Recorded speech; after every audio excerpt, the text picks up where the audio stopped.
What's going on, growers? It's James Pizzioni coming to you live from Jersey. It is November here, yet we still have some summer veggies that we need to harvest. So let's grab those today and a few other things along the way. Let's go!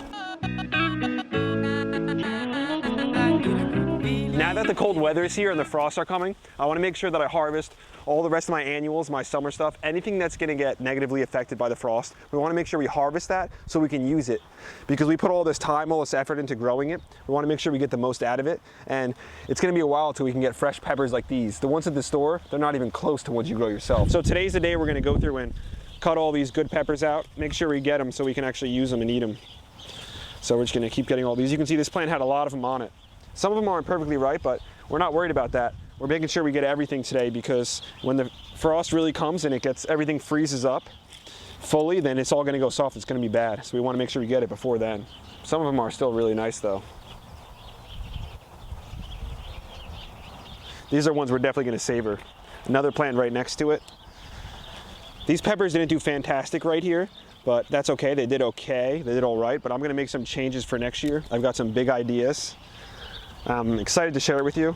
That's the one thing I love about gardening is, I mean, every year we're building on what we did last year. So it's like next year, if next year is my 9th year of gardening, it could either be starting over like it's my first year, or we can take the last 7 to 8 years, everything we learned, everything we invested in the soil, and invest that into the 9th year. And it's gonna be crazy. I've got big plans and I'm excited to be taking advantage of what we have left this year. There's some more peppers I'm gonna grab from the front here. I just wanted to share with you a quote that I heard recently. I really love it. It says, "Don't shortchange yourself when it comes to investing in your future." I thought that was just so valuable. And I think one of the best investments that we can make, something we shouldn't shortchange ourselves on, is starting a garden and growing our own food. That can give us control back of our own lives, of our own health. And it's incredible how much you learn from gardening, not just from, about what kind of plants to grow and, all different kinds of fruits and veggies. That's not what you learn. There's something deeper when you garden, when you go out there, when you follow the whole process through. It's so valuable, and it's rewarding to be able to pick your own fruit like this. So this pepper is a good producer for us as well. Nice color, nice flavor, good shape to it. And another yellow one here. I thought it would be unique to have the two long peppers right next to each other, one yellow, one red.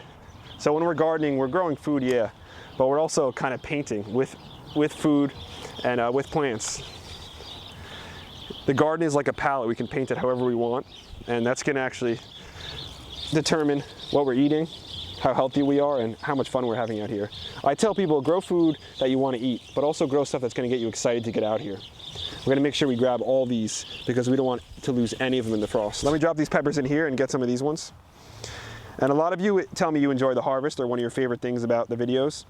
But it's not just all about harvesting, as most of you know, but gardening is really built on the daily investments that you come out here, you make every single day. It's a small investments, everything that accumulates together.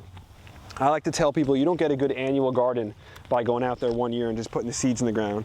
You get a good annual garden by continually investing in your soil, by thinking about gardening with a perennial mindset, not just by planting perennials, but by looking at everything over years. So putting mulch down and letting that turn into great soil, or as we say, let the worms and the microorganisms turn that into great soil with you.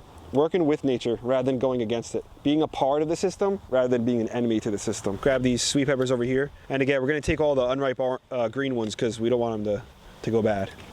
Here's a decent orange one here. Pretty nice. Nice blocky one. Here's about the last pepper plant.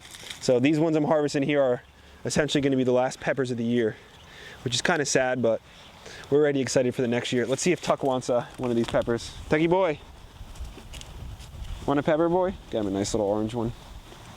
Pepper boyo. He didn't save me much, but I'm sure he's going to enjoy that. Tuck, that's one of the last peppers of the year, boy. Make sure you enjoy it. Savor it all up, boy. If you guys love seeing Tuck in the videos, eating some of his own food, fresh from the garden, if you're loving it close to as much as him, just hit that like button, throw some hearts down in the comment for Tuck. Let him know you love him, you're watching, and you enjoy him. Because, in my opinion, Tuck really makes the garden. he makes it so much more fun to come out here. We've got the plants, we're working with nature, but to have an animal, something like Tuck to interact with too, it just adds another element, makes it so much fun. We got most of the peppers, let's grab some tomatoes now. And it just looks like a mess in here with all these falling over and everything.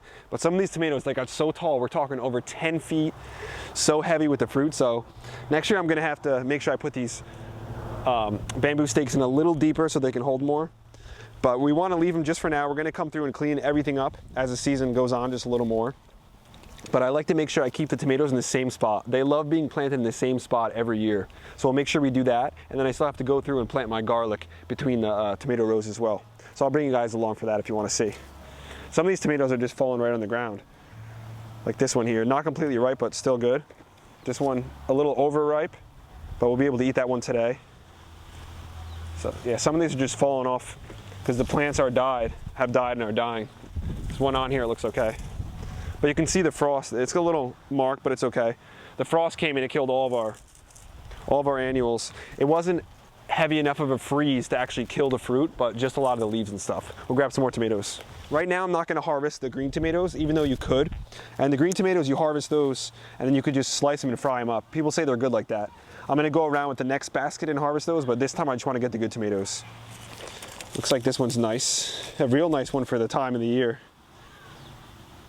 So that's gonna be a nice sweet one. I think this one's okay too. Pretty good.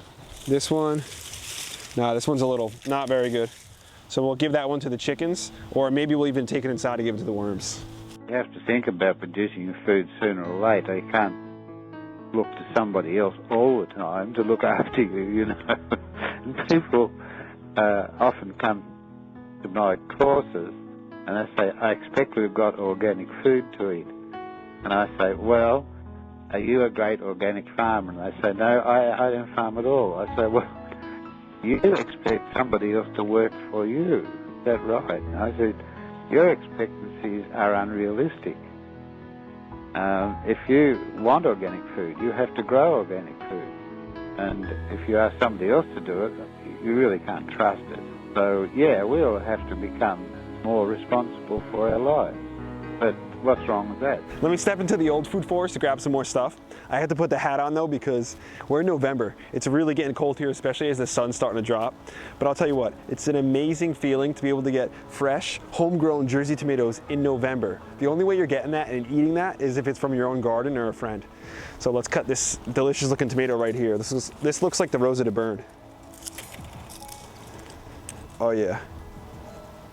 Man, look at that. I mean, that just gets me excited, having this in November.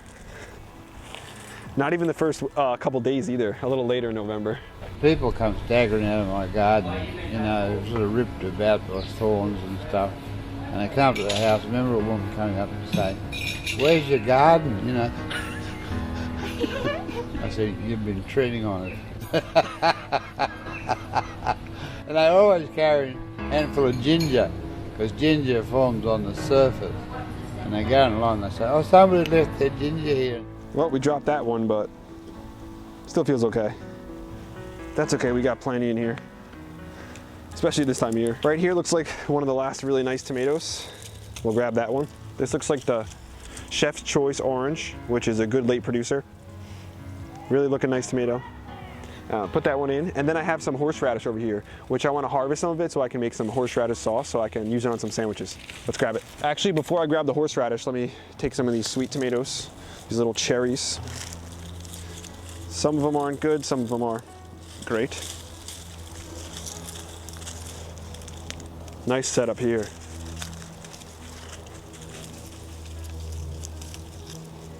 Let me know how many people are eating, how many people you think are eating tomatoes like this in November, right from the garden.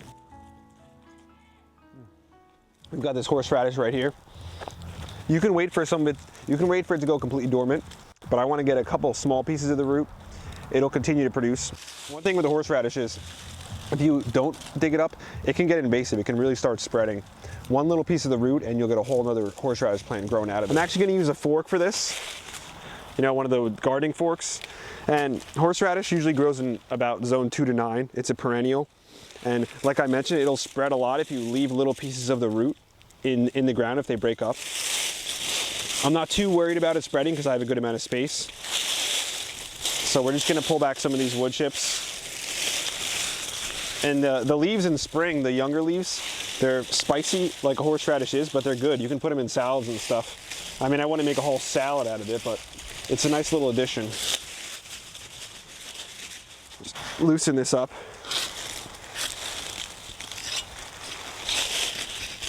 On all the sides. Horseradish likes growing in a rich, soft soil. It wants to grow a long taproot, so we're just gonna keep working it, loosening it up until we don't want to crack it too much, or we're gonna have a bunch of horseradish coming up everywhere. Which wouldn't be a bad thing, but this plant's already pretty big. Just gonna keep loosening it.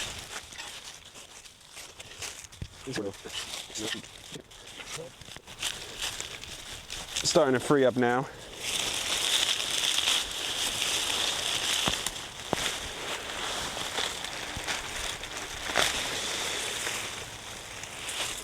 Here she is. Here's the main root. Oh man. Main root's right here. I'm just gonna leave it because I like that to grow back for next year. So I'll just leave that buried a little. And then I know I have some side roots coming off the side, but that's perfect. We're gonna leave that main root. Another side one. And horseradish rarely ever seeds. So if you're gonna wanna start it, you're gonna wanna get a small plant or a root to start with. And then make sure you dig most of it out because it will come back from just this. Put that to the side. But when you order it online, they're gonna give you a root something like this. So although this doesn't look like much, this would be some good horseradish. Look at from where the tops are coming from. So that's like its own separate plant there. This is gonna be a lot of horseradish right here to use. It's nice. Plus this additional piece right here. Looking good. It may look like an octopus, but this stuff is strong. And when it's like this in its natural state, doesn't have much an aroma, it's gonna be fine. Once you shave this and start grinding it up and grate it and use a grater on it, it's gonna be very strong. It's gonna mess with like your mucous membrane. It's gonna mess with your nose and stuff. So just be careful when you're working with it, when you're processing it, if you're gonna make your own horseradish sauce.